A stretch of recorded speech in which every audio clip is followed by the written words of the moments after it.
Malam Indonesia, selamat malam pemirsa. Berjumpa kembali dalam berita dan bincang terkini malam edisi Selasa 2 Januari 2014.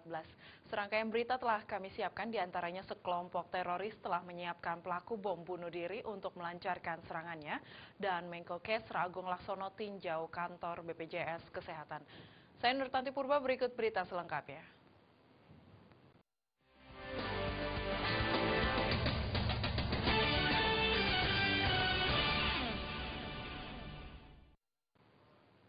Ya, pemirsa, pihak keluarga dari ke-6 jenazah terduga teroris kelompok Dayat CS menolak bila jasad-jasad keluarganya yang tewas di Brondong Densus 88 diotopsi dan diidentifikasi.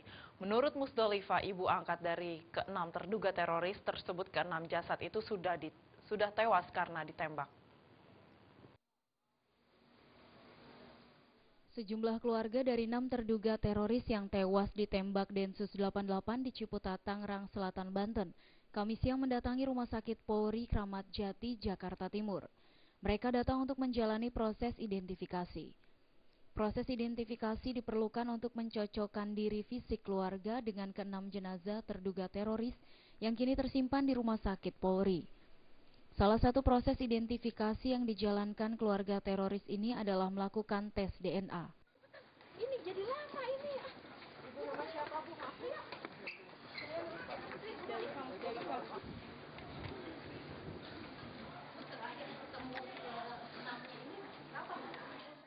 Musdalifah yang mengaku sebagai ibu angkat dari ke-6 terduga teroris menyatakan menolak dilakukan otopsi dan identifikasi terhadap ke-6 jasad terduga teroris itu.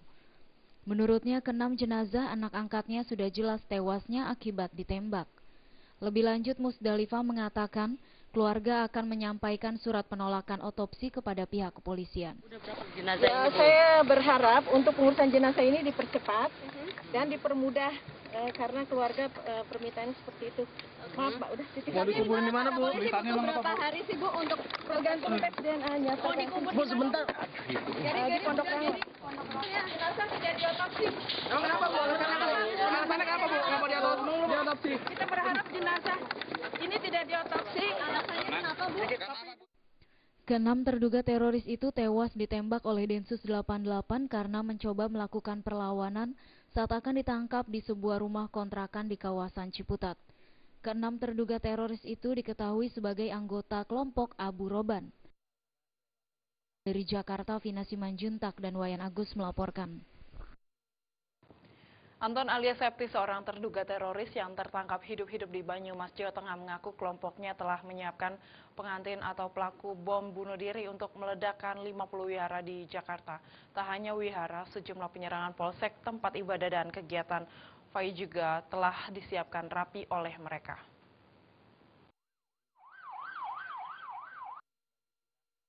Kepala Biro Penerangan Masyarakat Polri Brigjen Pol Boy Rafli Amar mengatakan 6 terduga teroris yang ditembak mati dan 1 terduga teroris yang ditangkap merupakan kelompok jaringan Abu Roban yang juga pelaku teror terhadap anggota polisi di daerah Ciputat, Cirende, dan Pondok Aren. Peran mereka dalam aksi tersebut memang tidak dominan, namun ada beberapa dari mereka mempunyai peran penting, yaitu sebagai perakit bom, pelaksana, dan perencana aksi teror. Juga termasuk aksi perampokan bank.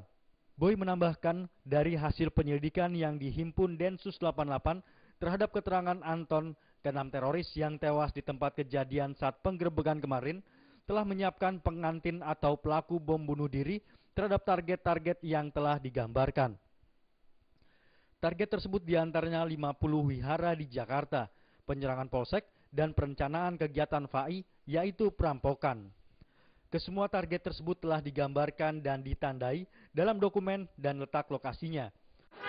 Target-target mereka ini di samping penyerangan aksi bom bunuh diri juga kaitan dengan penyerangan polsek, juga rencana-rencana FAI kan.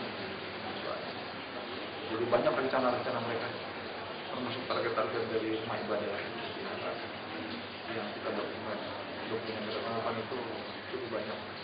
Dalam dokumen itu lokasi-lokasi yang sudah ditanda oleh mereka. Lebih lanjut, Boy menjelaskan kelompok teroris memang didesain untuk tidak menyerah.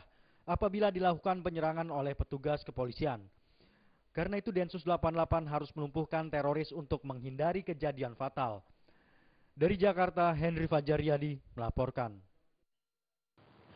Kendati menjadi sasaran teroris, namun sejumlah wihara di Jakarta hingga Kamis siang belum memperketat keamanan. Salah satu pengurus wihara mengatakan pihaknya tidak akan termakan isu terkait munculnya ancaman tersebut. Tidak tanggung-tanggung sebanyak 50 wihara di Jakarta rencananya akan diledakkan oleh sekelompok teroris. Informasi akan diledakannya 50 wihara tersebut diperoleh Densus 88 setelah melakukan penggerebekan di rumah kontrakan di kawasan Ciputat, Tangerang, Banten Selasa malam lalu. Namun berdasarkan pantauan tim liputan, sejumlah wihara di Jakarta hingga Kamis siang belum memperketat pengamanan. 3 wihara yang dikunjungi tim liputan yakni di Wihara Petak 9 di Glodok, Wihara Narakudi di Jelambar Baru, dan Wihara Avalokiteshvara di Sawah Besar. Tidak terlihat personil polisi atau unsur pengamanan lainnya yang berjaga-jaga. Bahkan di 3 wihara tersebut pengamanan terlihat longgar. Siapapun yang masuk ke wihara ini tidak diperiksa. Ketua Umum Pengurus Wihara Majelis Tao Indonesia Tauso Agung Kusumo, pihaknya tidak termakan isu teror termasuk bukti ancaman itu ditemukan Polri. Umat Buddha Tao jarang mencampuri urusan politik. Kami hanya tahu upacara sembahyang kepada Tuhan Yang Maha Esa. Kalau memang ada isu-isu yang wihara-wihara yang akan dibom itu ya bisa-bisa juga, ataupun masalah-masalah politik ataupun yang lain-lain ya kami tidak tahu lah itu, Bu. Sebelumnya teror bom pernah terjadi di Wihara Ekayana Kebonjeruk, Jakarta Barat pada Agustus 2013 lalu. Meski tidak ada korban jiwa, namun ledakan bom sempat menghancurkan fasilitas wihara ini. Pelaku peledakan Wihara Ekayana merupakan pelaku yang baru-baru ini tertangkap, termasuk 6 terduga teroris yang ditembak mati Densus 88 di Ciputat.